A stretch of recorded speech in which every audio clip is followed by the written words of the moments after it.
Dun, dun, dun.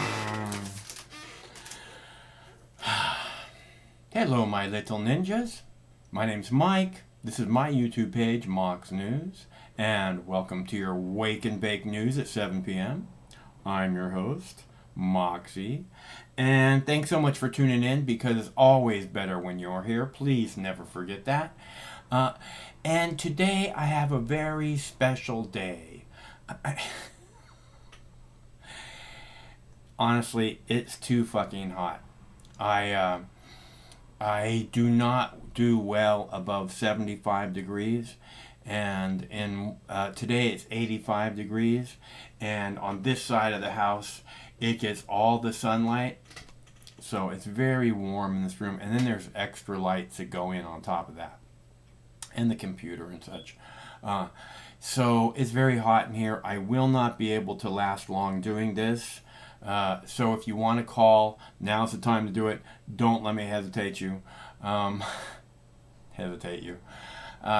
being said, I had a magnificent weekend. My beautiful baby Boo Bear, my beautiful Boo Bears, we went to the beach on Saturday, and I think it was like, I think it was close to 80 degrees on that day too, and I got to walk barefoot. I've been wanting to walk barefoot for about a month, if not a year or two. But I got to walk barefoot. It was great. On the beach, stomping in the water. I can't tell you how much I enjoyed it. But we did get some video of Rufus, walking in the water, playing with his sister. He found a live crab, right? Live crab about this big or so. And he's like, what the heck is that? What the heck is that? And he sticks his face down to smell it, his sniffer. And the crab jumps up and tries to pinch his nose. And he jumped back like, what the hell is that thing? It's a very cute video. It's one of those, like, videos that you live for. I have that. I have a few other videos of him. We went to the beach on Saturday. On Sunday, we went up the mountain to the snow. Rufus loves both. So it was a great day. He sees the snow and he just goes crazy. So he just flips over in the snow and starts making snow angels. Is the most adorable thing. I'm pretty sure we have video of that also. So I'll have that for you in the next day or two. I hope that you're looking forward to it because he is my sunshine, my beautiful, beautiful baby. Both my beautiful babies. So I have that going. I have the garden started. I moved the garden outside for the first time. I did that on Saturday. Sunday morning early, because Sunday we were leaving to go up to the snow to go hiking and such, and so I needed to get the plants out before we went because it's another beautiful day. I've been waiting for the days to warm up. Actually, I've been waiting for the nights to warm up a little bit. So I got that done on Sunday morning, and then we went to the snow. Rufus had a great day, and then what happened? And then yesterday we kind of took it easy because it's still really hot. Like I said, it's really hot in here. I basically came out here to share a bong hit with you because I know that you all, I think that some of you probably, not all of you, but some of you wait to take a bong hit with me. And I don't want to keep you waiting for too long. So, or, if I wasn't out here to make it so that you're like, where is he? I want to take my bong hit. Not that most people would wait for me in that way. Although I do know some do. So, and I wait a lot too. I wait, I'm like, oh, the show is going to start in an hour. I'll just, haven't had a bong hit all day. I'll just wait and take my bong hit with them, So I do that also. So I would think that some other people probably do it too. That being said, we are in the process of, it looks like today may be the last day for Netanyahu to be the prime minister of Israel. Today may be the last day for him. And wouldn't that be a wonderful thing to celebrate? And if it is tomorrow, we should not count on doing a show tomorrow. Like I said, I do not do well over 75 degrees. Today is 85. Right now it's 85 degrees. The sun is barreling down on this room. I'm in the process of melting. So, but like I said, I wanted to come out and have a bong hit with you all, see how you're doing, say hi, see if anybody wanted to call, and other than that, I have to get out of this heat. It's just too damn hot up here for me. So, let's get to the bong hit, shall we? And like I said, hopefully in the next day, I would not count on a show tomorrow night. It's just, this is way too warm. I don't know if you can see it in my face, but I'm all red. And like I said, the last few days I've been getting some sun and off the water, off the snow, and both days after we got home, I felt like I was kind of sunburnt, which I wear a hat, you know, I'm prepared. But the sun bouncing off the water, bouncing off the snow, is a bit much. So, and then sitting in this heat, you know, I'm going to have a bong hit now. If you'd like to join me, simply follow me and do exactly as you see. If you'd like to call, the number is 805-669-6397. You can call at any time. Until then, but you don't have much time to do it. I'm going to have a bong hit, and then I'm pretty much done. I can't sit in this hot room much longer. So, let's do that, shall we?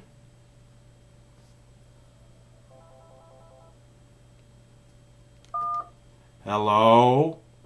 Hey, Mark. Hey, Manny. How's Seattle right now? It's cold? fucking hot, man. I'm like 94 over here in Eastern Washington. Yeah, it's fucking hot, dude. How much is right now over there? 85. No, not much of a difference, though, but still freaking hot. I mean, it was a nice weather for the weekend, though. I'm Yeah. not gonna deny that, though. And a lot of people really enjoy the weekend with that weather. Yeah. Uh, Yeah, we had a great weekend. So you guys have air conditioning though, right? well, yeah. But, Yeah. you know, Nobody I mean, nobody in Western Washington has air conditioning, dude. You know that. But you know why? We don't use the cold air conditioner that very often. Though. Usually what happens is, over here it gets very, very cold then, and like sometimes like 25 degrees on the middle of the day on the winter. So, but it's not snowing, it's just freaking cold. So Yeah. the air conditioner is for heating basically. We rarely use it for like actual AC. Really? Wow. But still, yeah. But today's one of those days that the air conditioner is kicking in big time though, because it's like we keep it at 35 all the time. It's nice to have an option, right? Yeah. But still, like it's cold when I'm comfortable in the office right now. I'm one of those persons that I'm glad that I'm not working on the outside. Yeah, I don't do well with the sunshine to start with, but the heat and the sunshine on top of each other is quite overwhelming to me. The heat just, you know, it boils, and my skin just can't handle it. I don't know. I can't handle the sunshine. It's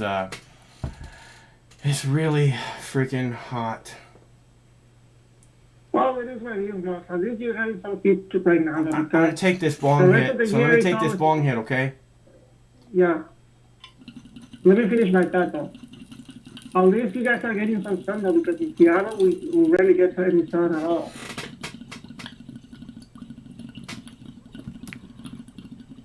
Seattle has one of the weirdest weathers I've seen.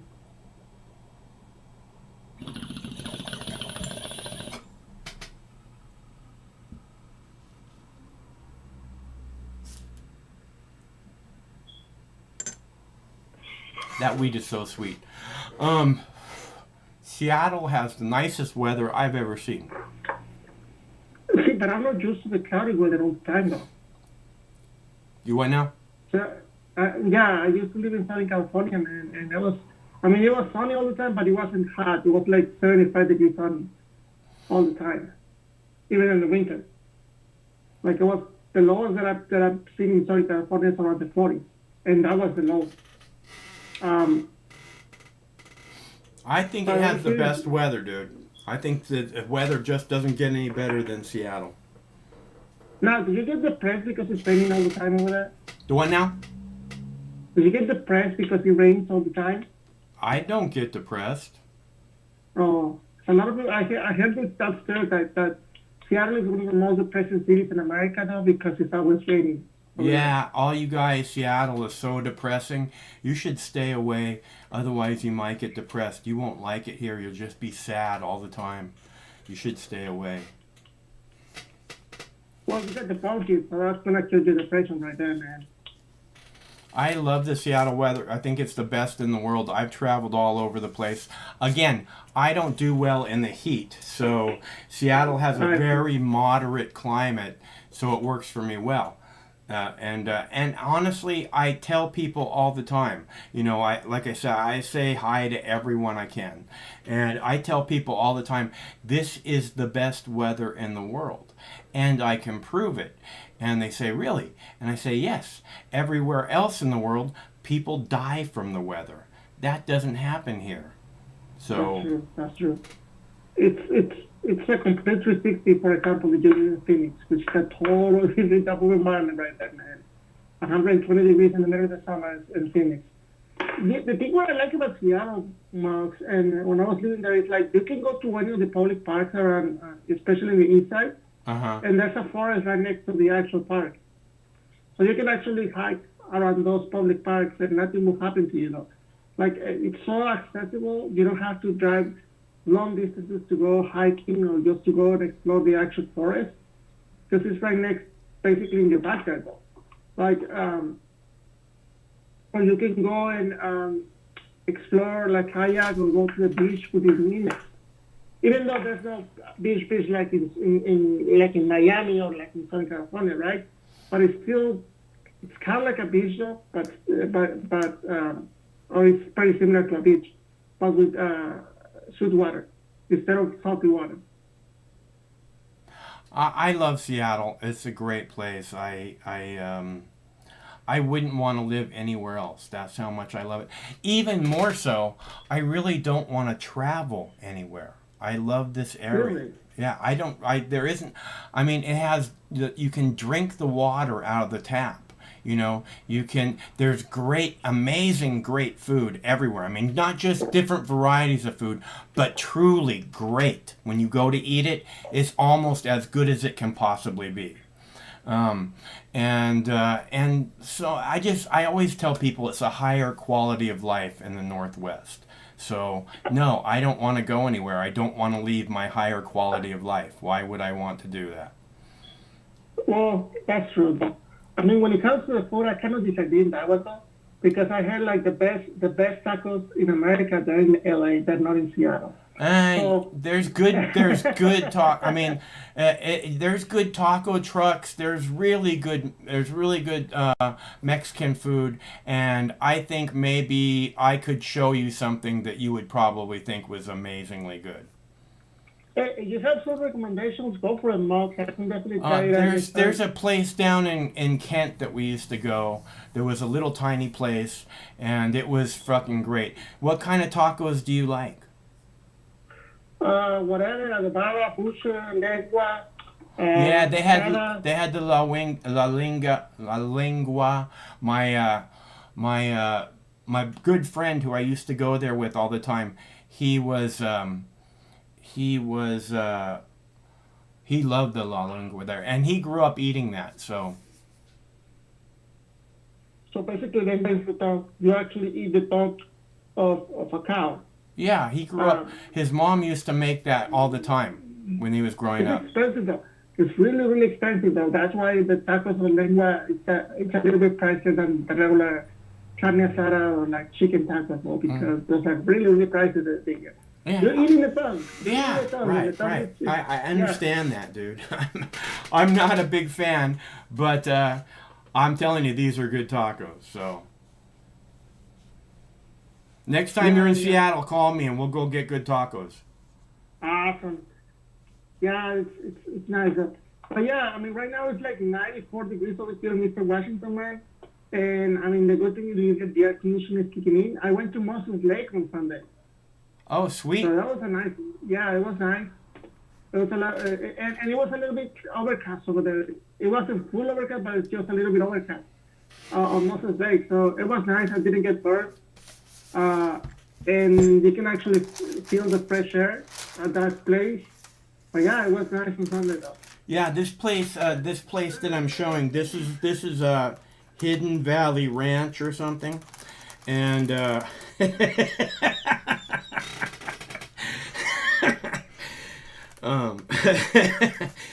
and this is where we went and rolled in the snow on Sunday, which was awesome, dude. Rufus loves rolling in the snow. So, and this is 360 video that that Craig captured with Sam's 360 camera, so you can see all angles from where he's shooting. It's a pretty cool camera. But I digress. I wanted you guys to know what the video is of, and hopefully Craig has the video of the crab and the dog too, because that's a great video. Hey, it's good. What's that? Go ahead. So what's today's topic? Today's subject is it's way too fucking hot to be in the studio. The ammo mass shooting in America. All right, let me give you an opinion on that, mass. It's never gonna stop. As long as we actually have a Second Amendment in this country, there's always gonna be some crazy guys who think the war wrong them, and that person gets to fix the war, so they're gonna grab a gun to fix the war on their own hands.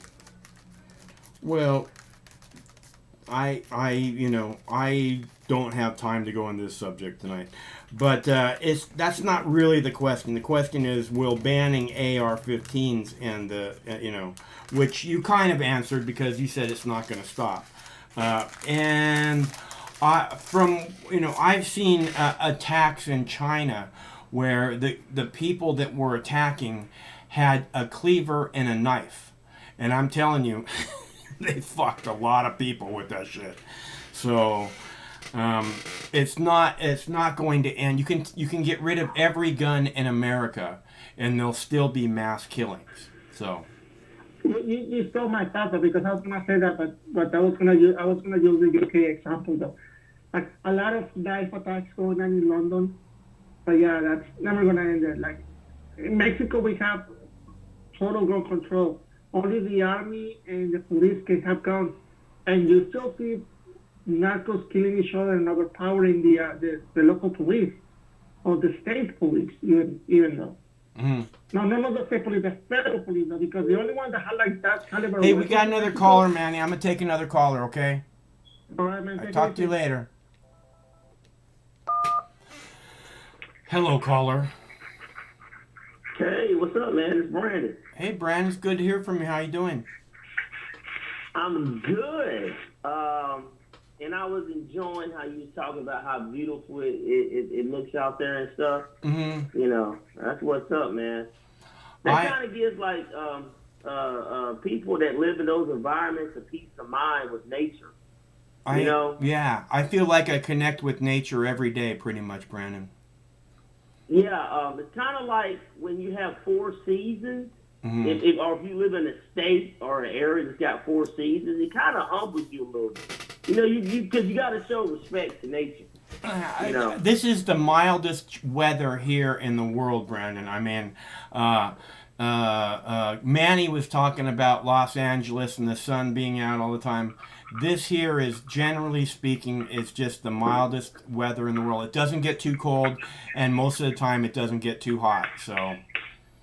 Yeah, no, I'm not arguing with you, boss. No, I'm just letting you know. I mean, if you're looking for a nice place to enjoy, this is a great place, dude. Yeah. I don't know if you can see the parking lot we just were walking through, But like we went up to the mountains on Sunday and had Rufus rolling around in the snow and stuff. But the this parking lot is just full of license plates that are all from out of state and actually from other countries. And I was just like, it seemed to me like half of them were not from Washington State, so I was kind of blown away by that. Just to say again, it's an amazing place to visit. Go ahead, Brennan. Oh no, it was kind of like when I went to Jackson Hole in Wyoming about 2 years ago or whatever. You know, like you see something that a lot of people don't get to see because not a lot of people live in certain states where where just the natural beauty there hasn't been destroyed.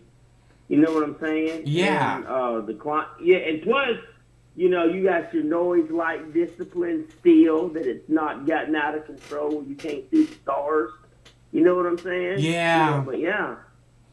No, Yeah, I mean, good, man. yeah, no. Here we have nature everywhere, and I don't know. I'm so glad to be here, Brandon. Like I said, I've lived a lot of different places, and there isn't anywhere else that I would, including Maui. And I don't want to be anywhere else. I love this place. I don't even want to go anywhere on vacation, dude. I don't mind the idea of taking vacation. I just wouldn't want to go anywhere. That's all. Oh yeah. But speaking up on your topic, you can get rid of whatever you want, but it's not going to stop the violence in America because we're just violent people, boss. That's it. Doesn't matter. You know what I'm saying? I am not counting on the violence ending. There is No. It like you said, there's a lot of violence to the culture. I would like to again, I'd really like to see the drug war ended and see how much of a difference that makes to the culture, you know, because I think that's driving a lot of the violence. You know, with gangs and stuff, I just think it would get rid of 90% of the violent gangs. Well, I don't know what percentage that it would get rid of. I do. But I have a pretty good idea. But it would able for people to be able to actually be legally employed at what they was doing in their civilian life before it was legal. And it would keep a lot of people from getting in trouble and, you know, it ruining their lives. Yeah, exactly. And you're talking about keeping people employed and what they were doing before, which I think is a very small group of people. It's a very small group of people, but the gangs would no longer have that revenue. You know, the gangs aren't going to own a recreational drugstore, you know. Well, they're still going to own They're still going to own a stake in something. No, you know, I don't think if that. Right now they have a never-ending river of money that flows into them, and I think that if we shut that down, they're gonna shrink down to nothing. If that river of money is no longer there anymore, how can they keep a gang together? Gangs cost money. By doing criminal activity. Well, I hear what you're saying. I hear what you're saying. But you know, the point being that if they stopped all this bullshit about drug war, we got to invest all this time and resources into the drug war, then maybe when there was some other serious crime like you're talking about, other stealing, robbing, you know, all that kind of thing, they would be able to focus their energy on that and maybe stop the majority of that too. Well, yeah, of course that would happen, but I would still believe that there's still going to be, if that product goes away or comes off the table for them to even deal with it or do it even at a lower wage, you know what I'm saying, to undercut whatever it is. And then if you look at weed now in the states that's been legal for a while, weed is extremely cheap. Now in the states where it's medical marijuana, there's no competition. You have to have a license to be able to get it, right? Well, you So can there's you no can grow it competition. your own, Brandon. That's what you told Yeah. me. Yeah, you can. Yeah. hmm So But I'm talking about that's like much this. more affordable than having to go to the weed store. Well, what I was getting at was that there's still a market for it just because it's not fully legal. Right. And then when Right. it does be, it's more or less like how when Colorado first came open, it was expensive in the beginning, and now it's just pennies on a dollar if Yeah. you want to buy something. And it's like those states to where it's just legal. It's like walking in somewhere and buying a Pepsi or Coca-Cola. It's $1.69 or $1.99 or whatever, right? Yeah, I It's can not a find big I can deal. find eighths for $10 or $12. So, Wow. Yeah. but it's kind of iffy whether it's decent or not. So, a couple of them I've liked a lot, and then a couple of them I've been like, no, I won't be buying that again. But if you spend $20 for an eighth, you're pretty happy with it, generally speaking. Or I've been happy with the majority of them for sure. Oh yeah. Oh yeah, man. But back to the gun situation. Have you been to the weed store lately? Yeah, I went a few days ago, man. Yeah. Oh, did you get something good? I got you know what? To be honest, I've had 3 different strands that I bought from there. Yeah. My first strand was a strong sativa, I guess. It was okay. Then I bought some stuff called Bubba Fat. And Yeah. It was a hybrid. Yeah. And it wasn't for me, but it was okay. And then I got this new stuff. I don't know what the fuck it's called, to be honest with you. You said you got some Bruce Yeah. Banner. You said you got some Bruce Banner too. Oh yeah, that was the first stuff I had, and that was really. That's the reason why I said it was like sativa heavy. Uh-huh. It was more my flow. Yeah. You know what I'm saying? Like, Yeah. it's like, okay, that's the reason why I got a medical marijuana license, just sativa stuff, because of my PTSD. Some shit would get me paranoid.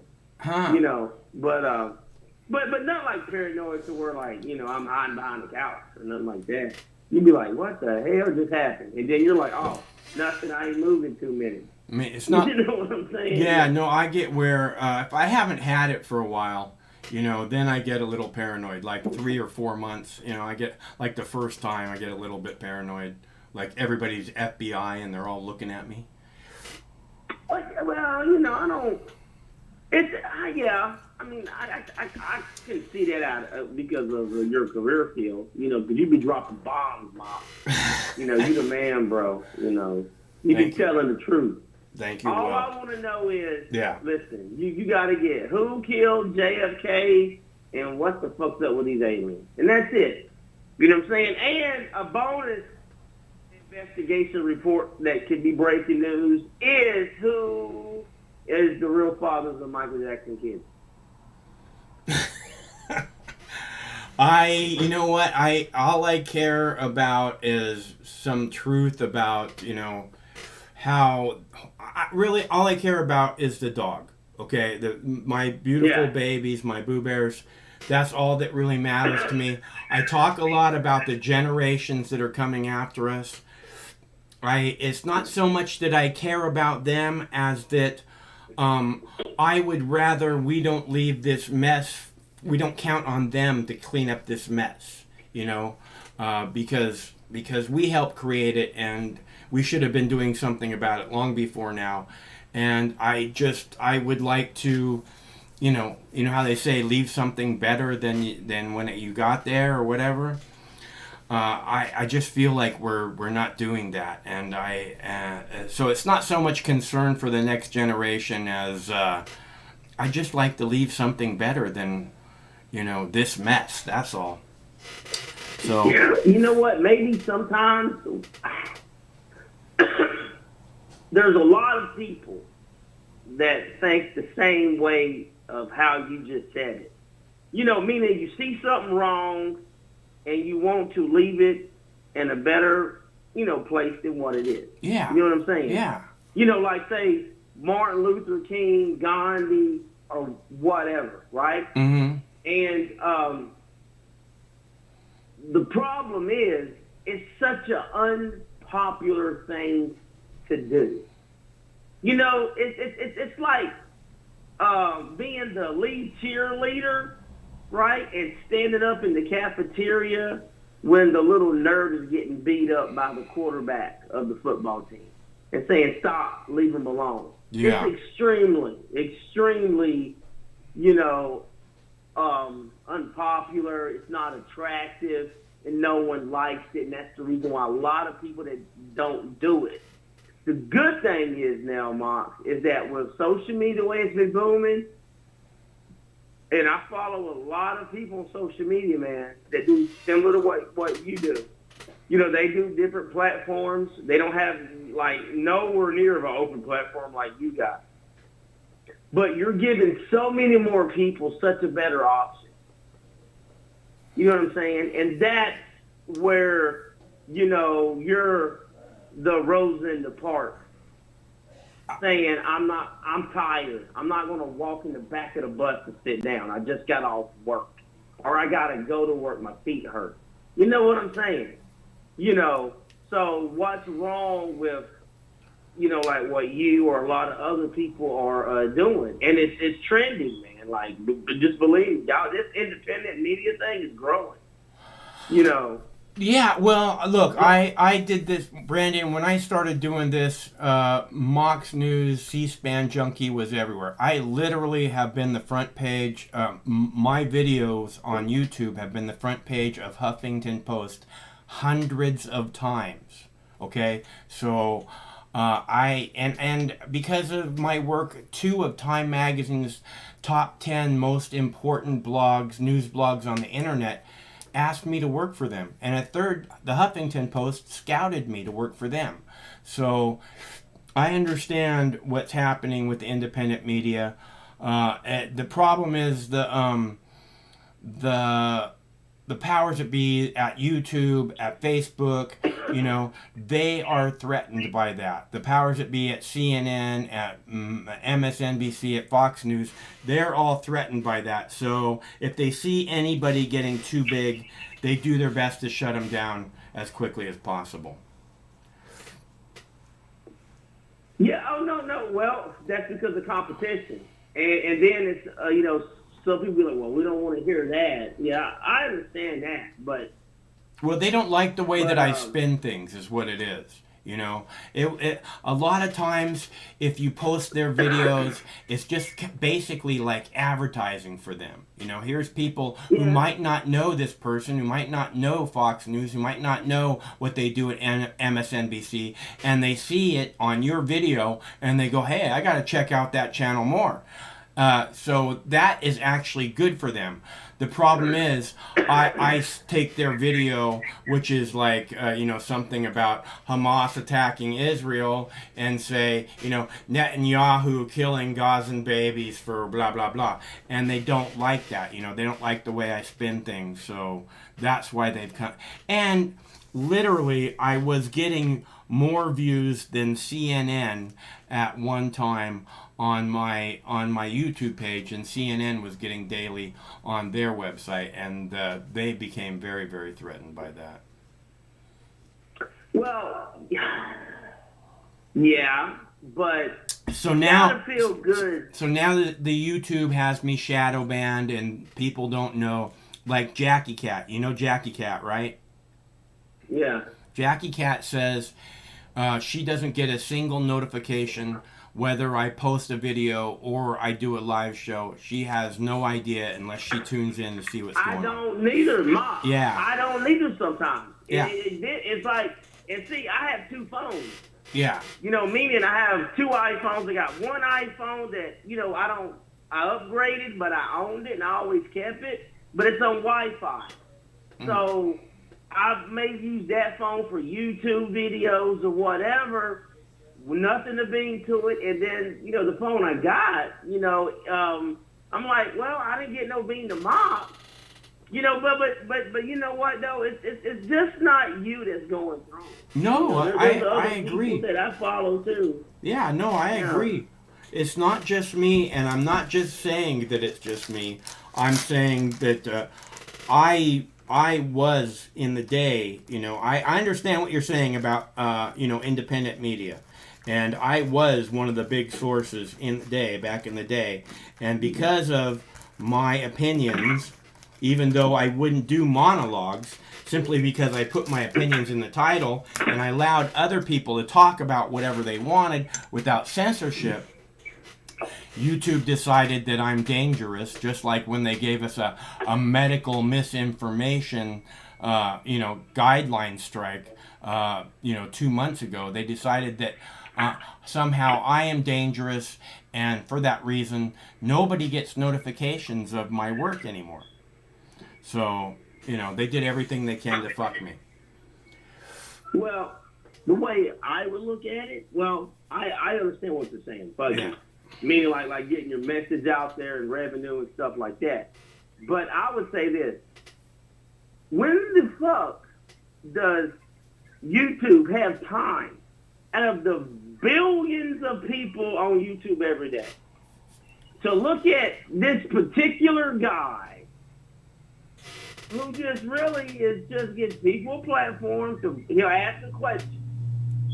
Is water wet, and they can call in and their opinion can go to something totally damn different, and the next person is calling and talking about that opinion. Yeah.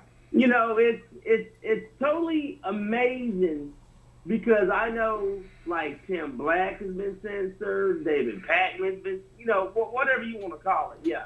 And I listen to a lot of different people, Sure. Rogan's been censored, or he's pretty much tapped out, but that's just Big Mama and Big Daddy.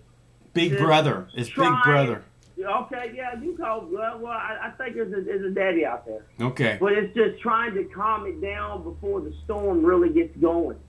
And I think we've kind of seen that with the George Floyd protest. I think we've seen it with January 6th. Everybody really is on the same team, but it's just they're getting their information from the wrong place, or to where they're blaming other people for them being unsuccessful. Pretty much. You know what I'm saying? Well, or being taking something away from them. They're being fooled into believing that not everybody's on the same team. They're being fooled into believing that everybody's on different teams. Yeah. Oh yeah. Yeah. But it's how it's delivered. It's delivered. Well, they're going to take away from you to give to somebody that's lazy, right? And the other people are going to say, well, you're in your poor situation because they took away from your ancestors. It's all a fucking crazy fucking bubble. You really got to just look at it that way. There's a victimization culture going on, which is very popular for whatever reason. People tend to believe that it's not so much they tend to believe as that's kind of the default position, is that somehow they have been victimized. So that's the reason that they're this way or they're that way. And I don't disagree a lot, but it's just this common thing, and you kind of can't live your life acting like somehow you're screwed. Because if you live your life acting like you're screwed, you are screwed. Oh yeah. Well, yeah. Okay, but go ahead. But you're screwed if you're. Listen, let's be honest. You're screwed if you're not lucky. I think that you're screwed if you're not paying attention to what's going on around you, because everything that's going on around you is the only thing that you can enjoy right now. And when you say if you're not lucky, I don't know exactly what that means. I feel very lucky. And at the same time, I don't have money. I don't have any money. I don't. When we go out to eat, Craig and Sam have been buying me dinner for the last fucking 2 or 3 years because I have no money. So, it's not, but I feel very lucky. I have my beautiful babies, and I get, like I said, I get to connect with nature on a daily basis and all these kind of things. I feel very lucky. Yeah. Hey, I agree with you 100%, man. Yeah. So I'm But just saying, they are 15. I'm not sure what you mean. All right, so you wanted to tell me, I interrupted you, and you wanted to tell me about your something opinion on guns. Oh yeah, it's just a societal problem. It's kind of what we're all talking about, where um, n- not everybody can be successful, right? But when you have a system that won't allow anybody to get successful, or whatever the case may be, right? And not to be popular, but just to feel part of the tribe. And that's where all these mass shootings really come from. And then that's really including gang violence. If them guys were felt part of a tribe, then they wouldn't be in gangs because that's not a tribe. That's them. They're outcasts. Nobody wants them. Their parents don't want them, so the street gets them. You know what I'm saying? Them hooligans. So it's the AR-15 is like I've seen that video. If you're talking about the one in Miami or whatever, whatever they was leaving. Okay, when the guy popped out in 10 seconds. Yeah. And two of them had assault rifles, and within 10 seconds it was 20-some people were shot, 2 were dead. Well, that's what they're made for. Okay, so the issue should be, why do you need this weapon? Well, this weapon is made for X, Y, and Z. You know what I'm saying? But yet, you can have whatever you can afford in this country. But there's a few things you can't have. You can't have bazookas, grenade launchers, grenades, Apache helicopters, or whatever. So it's just going until the American people get tired of it, then it's not going to change. And believe me, we're not tired of it, man. So it's going to keep happening. So you think people buying assault rifles, AR-15s, is a bad thing? I don't know what someone's intentions are when they buy anything. But I have no problem with someone purchasing something that they can't afford and that they meet the qualification to own, like a car, driving license or something similar to that. Just as long as, because a car or someone with a CDL can drive a bus, a school bus, packed with kids off a bridge if they want to. Right. Let's make sure that we don't let people like that drive buses filled with kids. Right. And maybe we got to look at each bullet like it's a person. Meaning you can't have but so many bullets. That's not what I'm saying. But what I'm saying is teaching ourselves that if I pull the trigger, this is a person that's going to die. Meaning maybe we can change the ideology of just someone pulling the trigger and getting life in prison, where they're never really living a life. Okay. But I know it's kind of dark. No, I just see things as if that 99% of this, 95% at the very least, is a mental health issue. Like there has to be something wrong in your brain to go and kill a bunch of people that you don't know, unless you're in a theater of war, under like cops or whatever. Yeah. But just to be a civilian, even if you're a gang member, because that fucks your brain too. That's I got this mentality, and then that's not a healthy mentality. So it kind of twists your brain into not functioning correctly. So what I'm saying is these people's brains aren't working right, and that's what I believe causes at least 95% of what's happening. I would probably say that a lot of the gun violence is caused by what you're kind of saying, but I would say more or less a lot more poverty.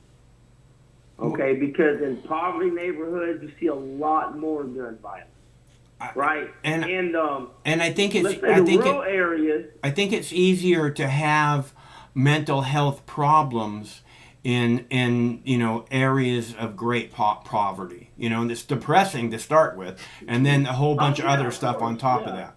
So go ahead. Yeah. No. You're right. But what gets highlighted when it comes to like mass shootings with assault rifles and stuff like that is these I'm not gonna say white people, these kids from like rural areas, rural schools, rural clubs, Walmart, or whatever. But they're not talking about, let's say, the other night, I'm just, assuming in some city in America, 14 people got shot. You know what I'm saying? It's like, well, that's normal, this is unnormal. But what I'm getting at is there's something wrong with American society, and unfortunately, as a man with 2 Bronze Stars, I gotta say it's a man issue. Whatever it is. If a man can't provide, he gets upset. If a woman leaves him, he shoots up the whole goddamn church, the school, the neighborhood, and everything. And it's men. It's not women doing it. It's a man issue, and typically it's a man that is in financial distress. Again, coming back to the poverty thing. Yeah, but and that's what we got to fix. Okay, well, then what you're telling me is that men are under more pressure, and that's the reason that they snap. Because, they're like this, I don't know, maybe men are wrapped tighter than women. Maybe women have different priorities. Because I'm not... the thing is... I would say it's competition. The thing is that... The men thing I agree with. It's just the mental health thing. I just can't get away from this thing. Is if we had proper mental health in this country, where if someone's thinks that they have a problem with their brain, they go and talk to someone. Or if we had proper health care in this country, mental health being part of it, then when you go to the doctor to get your yearly checkup or whatever, and the doctor's asking you basic stuff about how things are going, and you start talking crazy, the doctor will say, hey, I think you should talk to this person because they understand that a whole lot better than I do. And instead of fucking going more crazy and more crazy and more crazy, you get the help you need. I can't get away from it being a mental health issue. Well, but look how men are raised. You're raised to suck it up. You're not raised to say, hey, I have a mental health issue. Can I get some help? No, you're not. You know what I'm saying? Yeah. Like in the military, when you say, hey, you got PTSD, come talk to us. No, I ain't got PTSD. I ain't got to talk to nobody. Especially with men, it's real hard for men to ask for help. Believe me, women will ask for help all the time. Or like, hey, mama, we are going to be late on the rent this month. Can you help us out? But her husband may be like, man, I ain't going to ask nobody. Fuck it. I'll go pawn something or whatever. Like men are more stubborn to ask for help is what I'm getting at. And I think that, the AR-15 is something that a lot of men are buying all of a sudden. And typically, this is not someone who's owned one for a long time that does something drastic, or if it's an assault rifle, right? Now, sometimes, what happened in Georgia where that kid bought a firearm that day and wouldn't kill them 8 or whatever Asian people in massage parlors. They weren't all Asian, though, of course. It's a society problem where it's competition, and some people are just not built for competition. Well, clearly that guy had a mental health problem. I mean, the guy you're talking about in Georgia, he was fucked up in the head. Because he was so religious and he masturbated. And he had a problem connecting with women, and he wanted to connect with women, and that was making him crazy, just like it does all guys. And, not all guys react in that way, but if you can't connect with the chick and you really want to do that, that's one of these things that you crave more than pretty much anything else in the world, and, you're just not able to do it, that'll make a guy crazy. Makes a lot of guys crazy.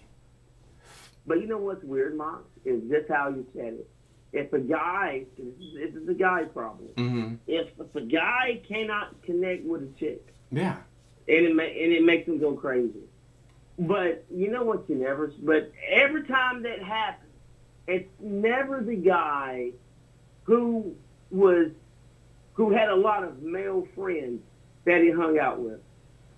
You see what I'm saying? Well, generally they don't have any friends. Otherwise, friends. If you have friends and you're having these mental health issues, friends will say, "Hey, I'm worried about you." Even if they are men. Brandon. I mean, you know what I'm talking about. If you're concerned about someone, you'll say something.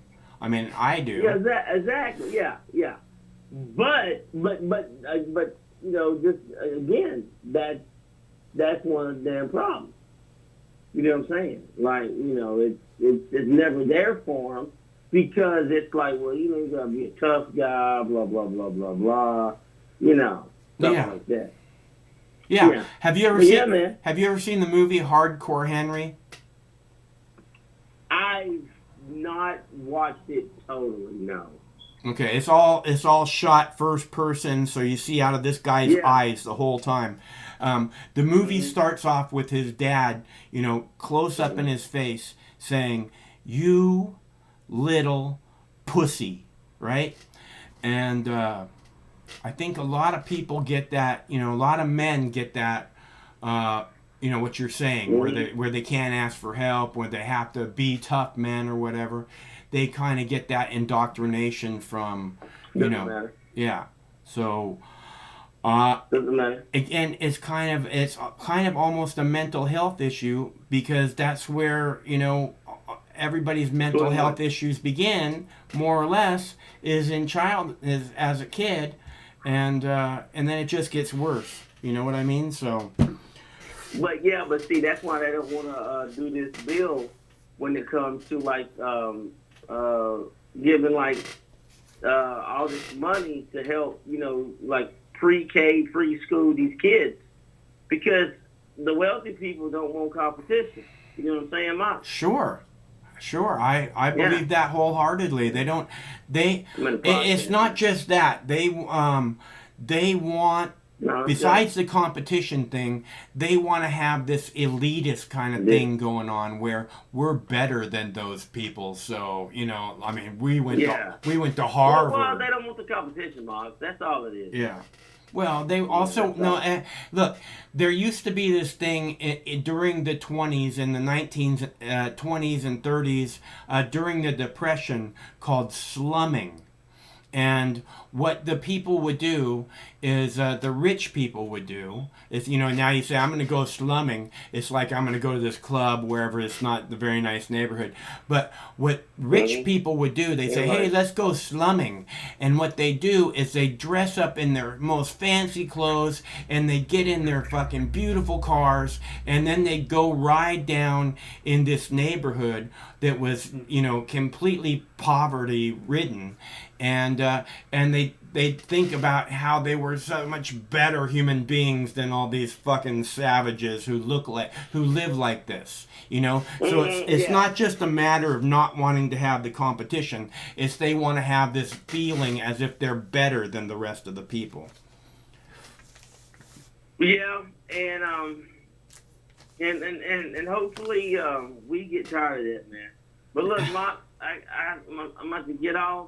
I'm about to whoop my friend's ass on PlayStation. That seems like a good plan, Brandon. It's really good to hear from you, man. Whenever I don't hear from you for a while, I wonder where Brandon is at. All right, man. Hey, my ass be listening in, man. Smash me listening in, but sometimes I just don't call in.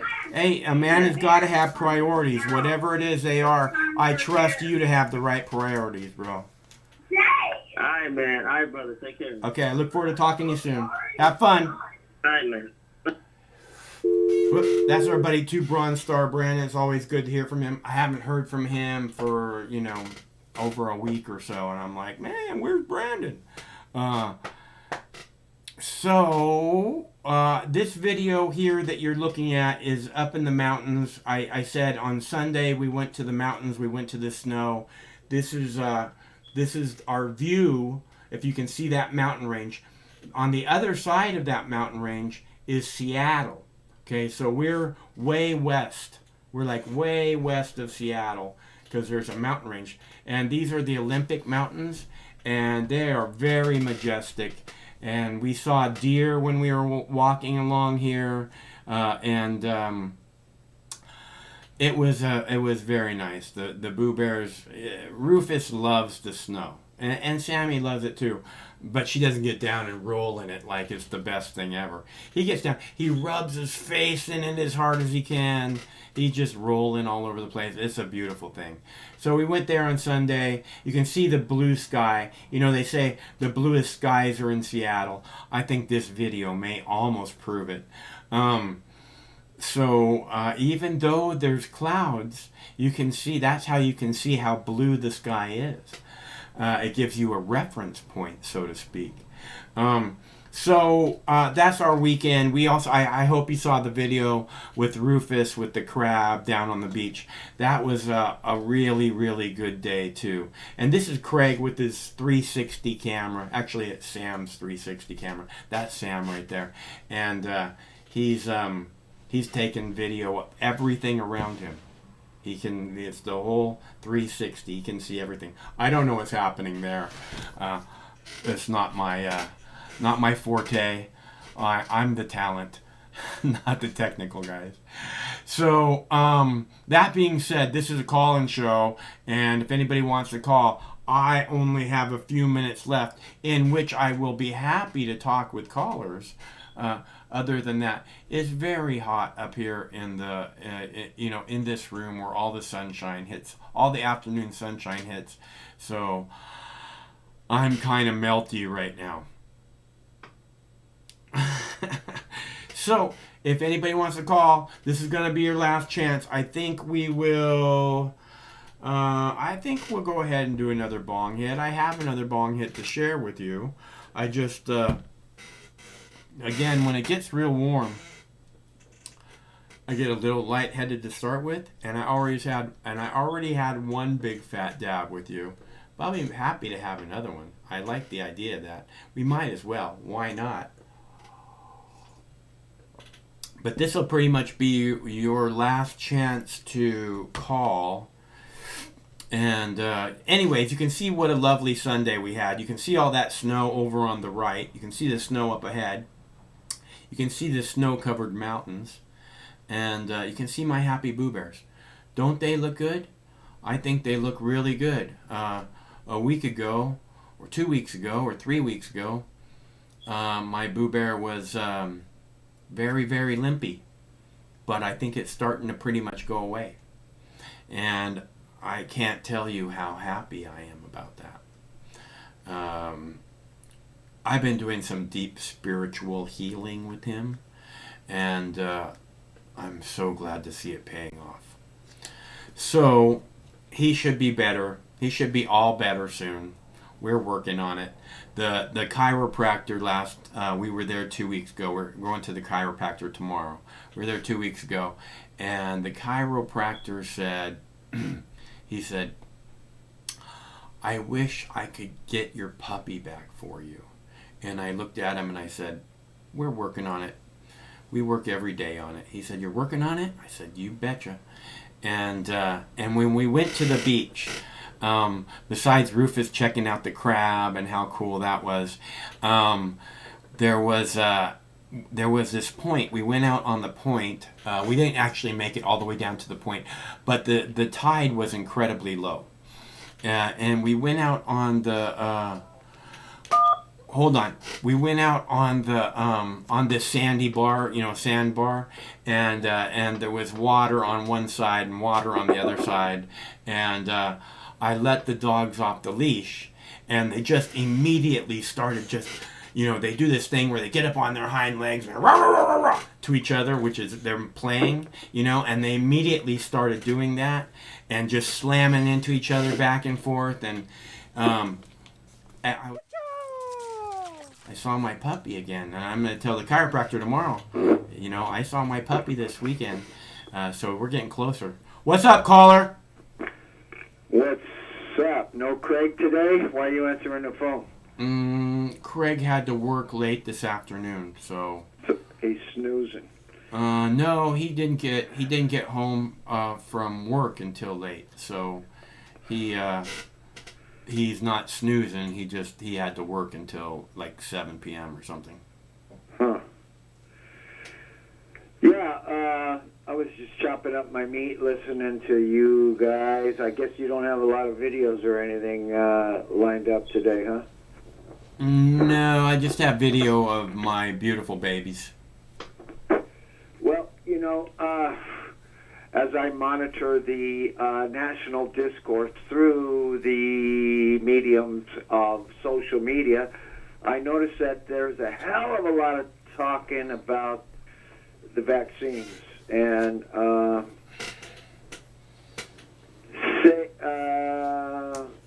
correct or incorrect, some doctors are saying there's been 6,000 deaths in the United States and 16,000 in Europe. All right. So, what do you think about Netanyahu? Is he going away? Kind of looks that way, dude. I don't think his last war got him reelected. So I guess it's really the result of corruption charges, his corruption charges. Apparently his wife had a breakdown in Europe 10 days ago, went to see a psychiatrist or something. I don't know what the hell. You know that Netanyahu had a psychiatrist at one time, a counselor, a psychologist that he went. And then the psychiatrist committed suicide. I think he shot himself in the head. How convenient. Yeah. But in his suicide note, he blamed Netanyahu, and I still remember one of the quotes from the guy's suicide note. He said, "That guy could make Gandhi look like Hitler." Then he shot himself in the head. That's what his psychiatrist thought about Netanyahu. So, unfortunately, the new guy whose name I can't remember is way right of Netanyahu. That means more brutal, more savage, more willing to kill Arabs. Are you talking about Gantz? No, it's the other guy, not Gantz. But I think what's happening, if I'm not incorrect, is that a far right Israeli party and a far left Israeli party, and Netanyahu's in the middle. The far right and the far left got together, and it looks like they're going to overtake Likud, which was historically the terrorist party. In 1976, when Likud took power, everybody in Israel went, "Oh my God, the terrorists have taken power." That was 76. And since that time, believe it or not, Likud moved to the center, even though they get really radical when they mow the lawn and stuff like that. And now there's people to the right, more savage, more brutal than Netanyahu, and they seem to have banded together with whatever the fucking left is. I don't really know what the left is in Israel. I know the far left would be Palestinian supporters, but what the left is like, I don't know, let's do this, let's do that. It's such a mixed up country, so full of lies, and the religion has become so interwoven with the politics that it's a clusterfuck of insanity. And he's the longest seated prime minister of Israel, 15 years, something like that. And it's not because of any merit he has as a human being. He has no merit as a human being. It's because he's basically the best liar they've ever had. More better than any other prime minister. Netanyahu is a better liar. No other prime minister got 40, 50 standing ovations at the American Congress. What the hell those congressmen are standing up and clapping their hands for, I don't know. Either they're all hypnotized or they're all in the pocket of Israel. Either way, they're supporting evil. They're supporting evil by standing up and applauding the sick fuck named Netanyahu. Yeah, I agree. They're traitors to their own country. Yeah. Do you think Netanyahu has been more militant than other prime ministers, than other Israeli prime ministers? Not necessarily. You will notice that the 67 war was very militant, very brutal. You'll notice that the Nakba and other times between 48 and 67 were very militant, very brutal. I think Netanyahu has been more clever. The only time he wages war, well, put it this way, he's always waging war on the Palestinians. But the only time he goes in and bombs with F-15s, F-35s, 500-pound bombs, and missiles and whatever they shoot off of the boats offshore is when he needs to get reelected. And that's what all this war was about. 260-something dead, 66 children, 1,000 wounded. Despite, I had live streams coming out of Gaza in 2014, and I thought that was the most brutal thing I've ever seen. And I had no friends that were in Gaza and had a live stream in this last round of mowing the lawn, so I wasn't really able to see so much footage and talk to so many people on the ground. And of course, they bombed the AP building, and in an attempt to shut down all journalism. But people got phones now. It's not 2008 anymore. Everybody's got a phone, and I'm sure they shut down the internet so that to decrease the amount of information coming out of Gaza. But the word from the ground is that this last phase of bombing that just happened 10 days ago was even more brutal than what I had my eyes on in 2014. I was literally crying for 51 days in 2014. And this time, I think I'm a little anesthetized to it. I'm a little detached from it. And I didn't have eyes on the ground, so I was a little less affected. But the word on the street, that would be the streets in Gaza, is that it was even more brutal than the bombing of 2014. But nonetheless, your question was, is Netanyahu more barbaric than other prime ministers? I think the most barbaric thing I've ever seen, despite Cast Lead, despite Pillar of Cloud, despite the not Desert Shield, but the other one in 2014, Shield, I forget, Protective Edge, Defensive Edge, whatever it was in 2014. Despite all three of those wars, I never saw footage of Lebanon. I heard Lebanon was brutal. They killed thousands of people. But Lebanon. That's what that's what killed me, man. When they did Lebanon, it was over. It was, we're done here. Fucking Israel must go. Go ahead. Yeah. Despite all the wars I've seen, Protective Edge,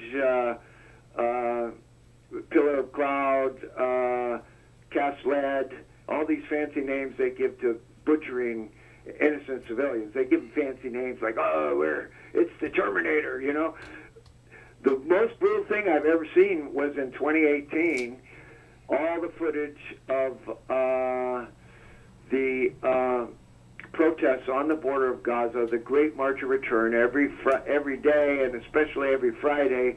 Thousands of people would go up to the border, and the Israeli snipers would kill them or blow their legs off. Yeah. And they were killing nurses, ambulance Yeah. drivers, little children, people in wheelchairs, women. Yeah. People. I remember that. Yeah, I remember that. It's horrible. Now, did you ever happen to see the movie Gandhi, Michael? No, I don't think so. Okay, every movie I mentioned you've never seen. How about Avatar? I did see that, but I didn't want to go to it. So Why not? because I had to leave my dog alone for 5 hours, and I don't like to do that.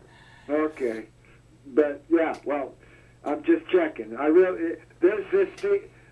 Fuck Avatar. It's a great movie, but you don't have to see that one. But in the movie, It's an okay movie. I would not call it a great movie.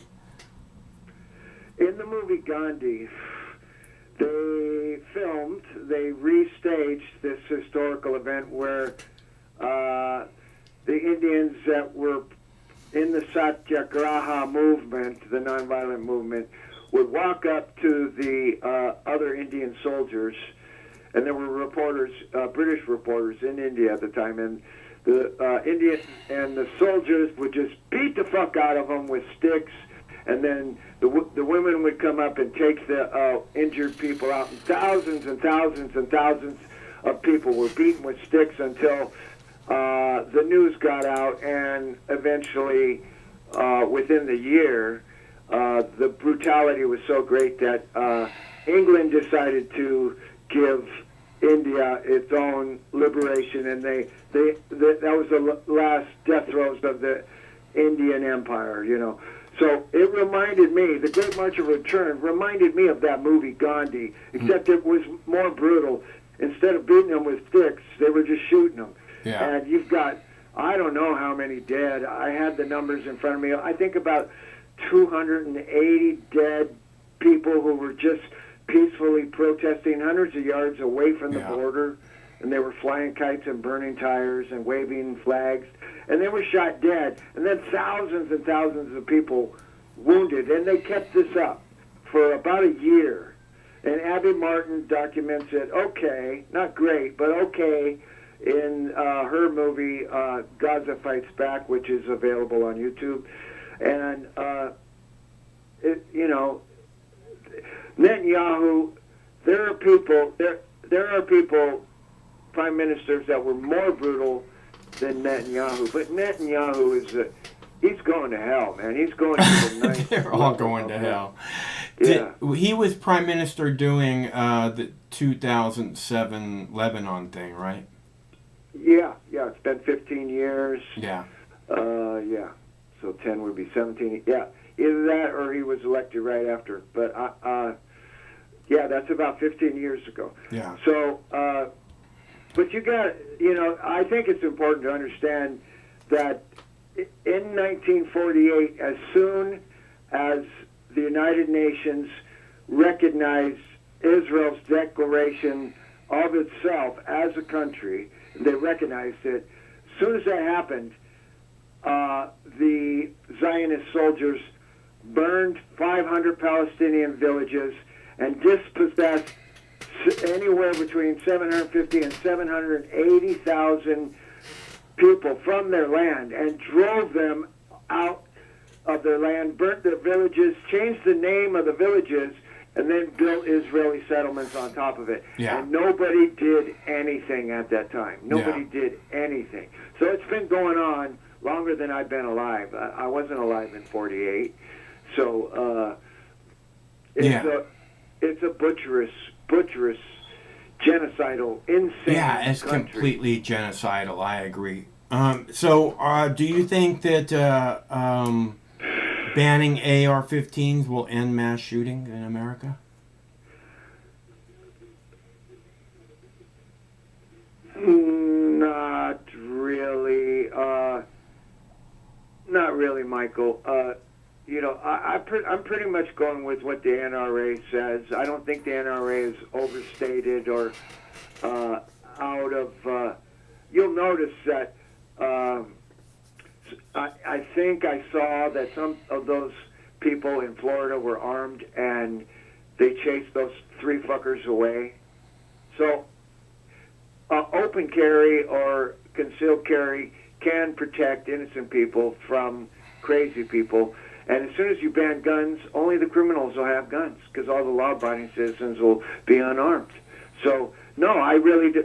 You know, I don't know that much about AR-15s. I've never shot one. I've never owned one. I've never seen one. Mm. I think it has to do with the magazine, and I think the whole bullshit about bump stocks was pretty much just bullshit from what I understand. You know, the bump stock can make it like a Machine you gun. know, pa-pow, pa-pow, pa-pow, pa-pow, oh, like a machine gun.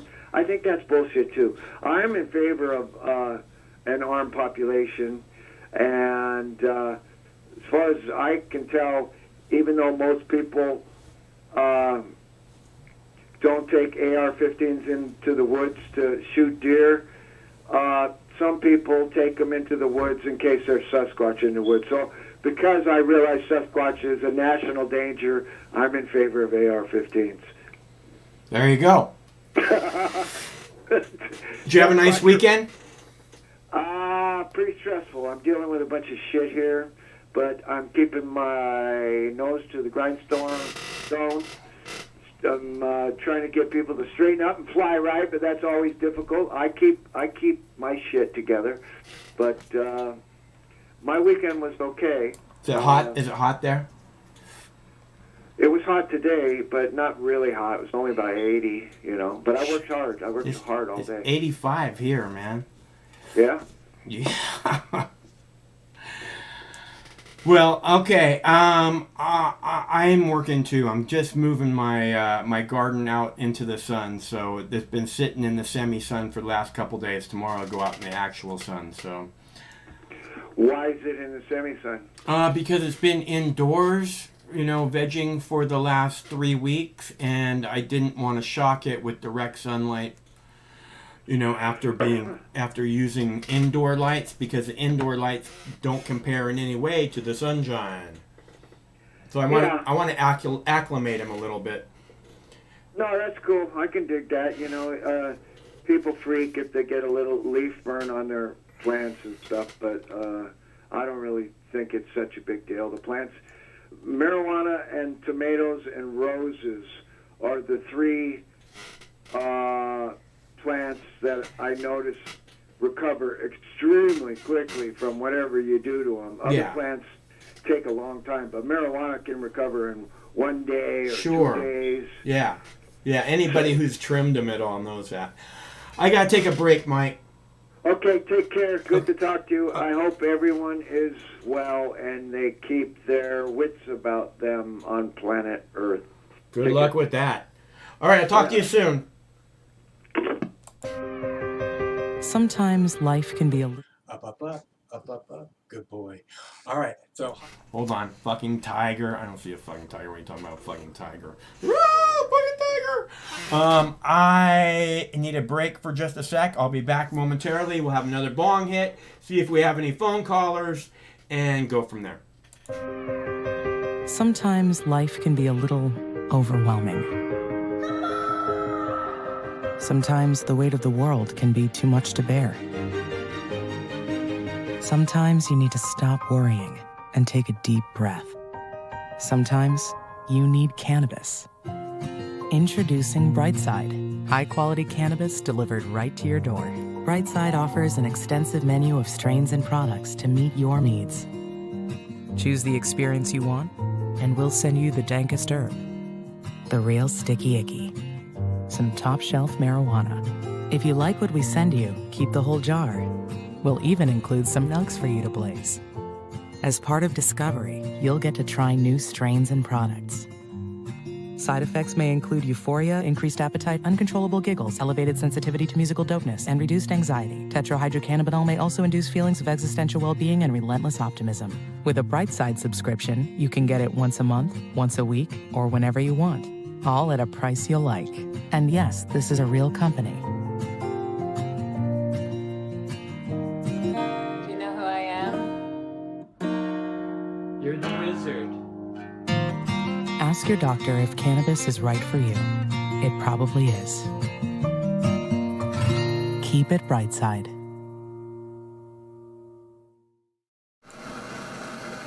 All right, I'm just heating up the bong here, and then we'll have a nice puff. If anybody wants to call, the number's right there on the screen. Um, and oh, okay. So as far as AR-15s are concerned, in my opinion, an AR-15 would not be a good thing for mass shooting. Because at least if I was shooting something very close up, lots of targets very close up, I would not want that type of firearm. Because I think something in the line of a handgun will probably be much more effective, especially in short range. Now, if I had a bunch of zombies coming at me from, 30, 40, 50 feet away, then an AR-15 would come in handy. But if I was in a room full of zombies that were 5, 6, 10 feet away, I would definitely want to have a handgun. What's up, G? Hey, Mike, how are you doing tonight? I'm fine. How are you? I'm doing well. It kind of feels like an early summer night. It was warm here in Olympia. It was like in the low 80s today. Kind of really sunny. 80, which is a little early for summer, but it goes nice. It was a warm day. It's 85 here right now. Yeah, it's a little unusual, but it's warm and it feels like summertime. So that's what the weather is like. All said and done. How are you doing? Did you have a good weekend? Did you avoid all the people and crowd? Not really. We went to Golden Gardens on Saturday, and it was packed full of people, and it was beautiful. Low tide, way low tide, and I wandered around with the dogs. Craig wandered around with us, and it was a beautiful thing. I love doing that. I gotta walk barefoot. I've been wanting to walk barefoot for so long, dude. It makes my feet feel way better now that I've walked around barefoot for a while. And then we went to the snow on Sunday. Yesterday, day before yesterday, we went to the snow. We went up to the mountains. Yeah, like 5,000. We went over to the Olympics, and oh, nice. Yeah, it was awesome. I haven't actually been there before, so I was really glad to do that. There's some very beautiful hot springs, Mike, near Sequim. Not very far away from Sequim. So if you take a ferry from Seattle to Port Townsend or Seattle to Sequim, you can drive just 40 miles or less and be at like a couple of very gorgeous hot springs in the mountains there in the Olympics. It's a really beautiful place. And I'm glad that you went there. Did you see some trees? Yes. Hello? Hello. Yeah. Did you get to see some trees, Mike? Some trees while you were in the woods? Yeah, Craig's got great footage of us coming down the hill. He set his camera to do a picture every few seconds. So he did like a time lapse of us coming down the hill. Lots of trees, deer, all kinds of stuff. It was nice. It was my dog loves the snow, so it was really nice to see. He just like immediately dives in it. If it's soft, if it's like powder, he just buries his face as far as he can get it under the snow, and then he just flops over on his back and starts making snow angels. So, well. I'm glad there's still snow left, and it's kind of amazing. We live in a place where we can experience snow in June and July, and I always appreciate that. Up in the Cascades, you can find snow all the way till through July, even if you look for it. Well, up on those glaciers. It's pretty amazing that on Saturday you can be walking on the beach barefoot, and on Sunday you can be playing making snowballs. It's an amazing place. I love it here. I love it here too. I went and got my Discover Pass on Friday. And for people who aren't familiar, a Discover Pass is a state parks access pass for people who live in Washington State. And it's about like $35. It isn't very expensive, but it's just kind of a nuisance. You have to have it. Yeah. So I got it, and it allows me to go to 2 or 3 state parks around Olympia where I live And on Friday, I went to Tolney State Park, which is on South Puget Sound, but it's like a spit of like oyster shells and sand and rocks that sticks out. And then there's a view of a couple islands in the background. Very beautiful. And I hung out there for about a half hour and just used my binoculars and watched a blue heron for about 15 minutes eat fish. And it just kept eating these fish by itself. And then I watched a crow for about 10 minutes in the water that was eating whatever, little bits and pieces of seafood that it could find. And it was pretty peaceful. Just for 20 minutes or an hour of being in the woods, I felt rejuvenated. Yeah, we saw blue herons at the Golden Gardens when we walked up there. There was two of them. I think they really liked the low tide. It was a very, very low tide, and they're like, Oh, yeah. we can't skip out on this.